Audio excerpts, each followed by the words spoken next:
Hey everybody, welcome to Chin Fat.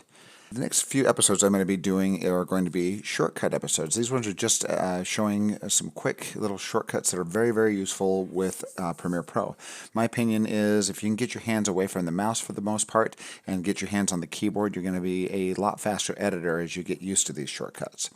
So let's start right away. So I will have 7 different shortcuts in the next 3 episodes for a total of 21 fancy, awesome shortcuts. And one thing you got to understand is that if you're working on a PC or a Mac, a lot of the functions that I'm going to be using here use either the Control key or the Command key.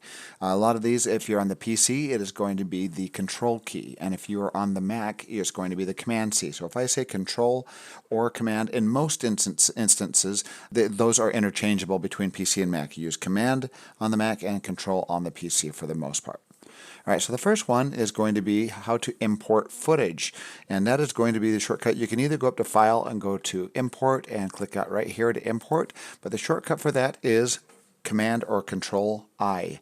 The letter I as in import. So I'm going to hit, I'm on a Mac right now, so I'm going to hit Command I, and it brings open this window and it asks what I want to import. And this way I can navigate through my folders, I can find the video footage or the audio or the media that I want to import.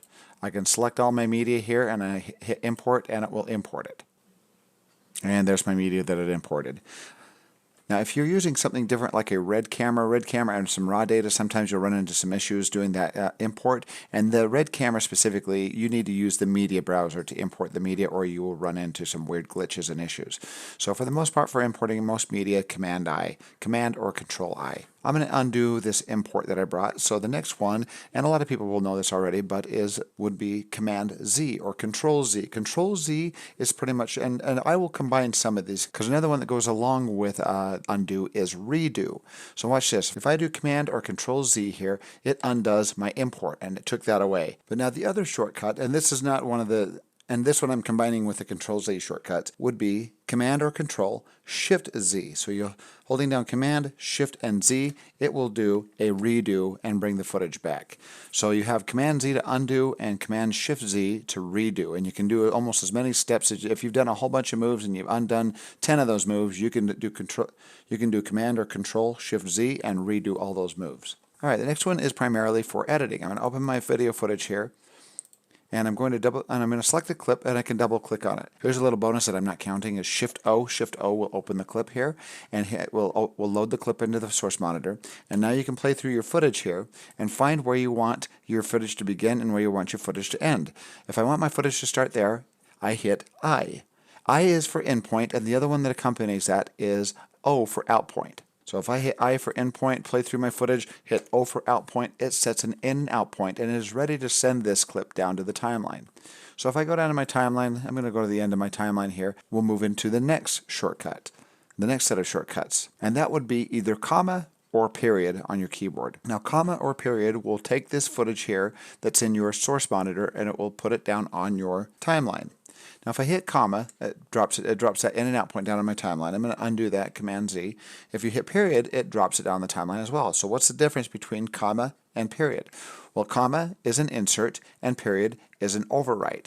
So if I move down here, I'm right here on my timeline. Now if I hit comma, look what it does. It drops it on the timeline, but it shoves everything else out. And that is what an insert is it drops the footage in and pushes everything else out without overwriting it.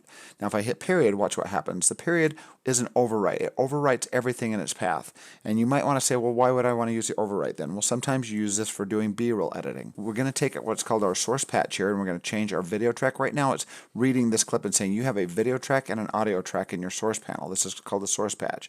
If I click up here, and right there, it's going to send my video here and my audio right here. Now watch what happens when I drop period. It drops it on the top and I have B-roll on top. So when as it plays, it'll cut to this one up here. And when I get to the end of that clip, it'll drop down back to this clip. And it cuts down back down to that one. So I'm going to undo that. And now watch what happens if I do an insert.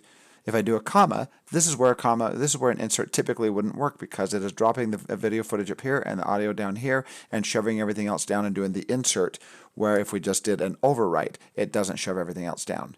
So usually if you're dropping the footage down on this same line, you're usually doing an insert. If you're dropping it on top for B-roll, you're doing an overwrite. The next shortcut is the letter V as in Victor. And somebody pointed out to me that V is that Adobe chose V because it is shaped like an arrow. So the V is going to select your arrow tool or your selection tool. So if you're on your blade or something like that, if you have your blade here and you've been cutting something over here and you want to get back to it, or if you have some weird icon here and it's not your arrow and you're not sure what it is, hit the letter V and look how it turns back to the arrow. You don't have to go over here and select it. So if you unintentionally select one of these tools and it's not really doing anything, like this is selecting the edits rather than the footage, you can hit the letter V and there it goes, it selects the arrow tool. So just kind of a quick little tip there to get back to your main tool if you've chosen one of these other tools down here unintentionally or intentionally.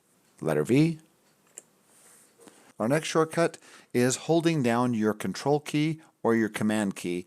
And this one actually you're going to be using the mouse at the same time, so it's not just a tool to be using on its own. But watch this. If I go to the edge of my clip here and I want to, if I bring my mouse up to my edit here, it turns into the trim tool. This is going to trim this clip over here, and this one will trim this clip over here. So I'm going to undo that twice, undo, undo. So if I move to this clip here and I trim this way, it will trim that clip backwards. If I want to grab this one and extend it, I can extend it, or I can trim it this way, shrink it. That is what your main selection tool does here. Now you also have up here, you've got your ripple tool and the roll tools that you can go over and select, or you got your shortcuts to select them, B and N. But a quicker way of doing this is if I just stay on my selection tool the entire time and move my mouse over the edit, watch what happens. If I hold down Control or Command, it turns this into a roll edit. That's kind of like going over and selecting a roll edit, but you don't have to go over and select it. And then I let go and it turns back to my selection tool. So watch this, Command, it turns into a roll edit, and if I move it over a little bit, a ripple edit and a ripple edit here while I'm holding down Command or Control, which is a really helpful tool because now watch, if I move down here and I want to do a ripple or a roll edit, I just hold down Command and then grab this and move it back and forth, and it extended this clip's endpoint while shortening this clip's out point, or vice versa. Or if I go slightly to the left or right of it and held down Command, it turns into a ripple tool. So if I shrink this clip's endpoint, it ripples and pulls everything down to compensate. If I undo that and do it over here, I can either extend it and it shoves everything else out, or I can shrink it and it sucks everything back to that point there. By holding down Control or Command, you have access, while you're on your selection tool or your arrow tool, it turns it into a ripple tool or a roll tool, depending on where you position your mouse, in the middle, to the right, or to the left. All right, the last one on this episode that I'm going to show, then we'll have a part 2 for this, is going to be Q and W. Q and W will do this. Watch, I'm going to go grab my blade. I'm going to select my blade. I'm going to cut this right there. Put a cut in it. I'm going to hit V for my arrow tool. I'm going to select this. I'm going to delete it.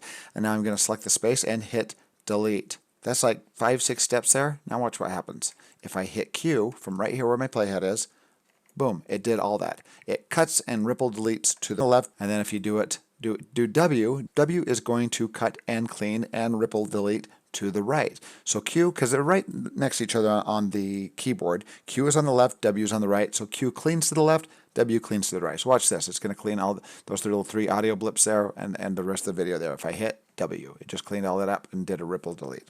So very, very handy. If you're just trying to trim just a little bit, get it like right here at the edge and go Q, it cleaned that, get over here and do W and it cleaned to the right. And it does it on the clip what the playhead is currently playing through. I've also got a part 2 and a part 3 that'll go, each episode will go through 7 more shortcuts that are very handy to be using in Premiere and will speed up your editing.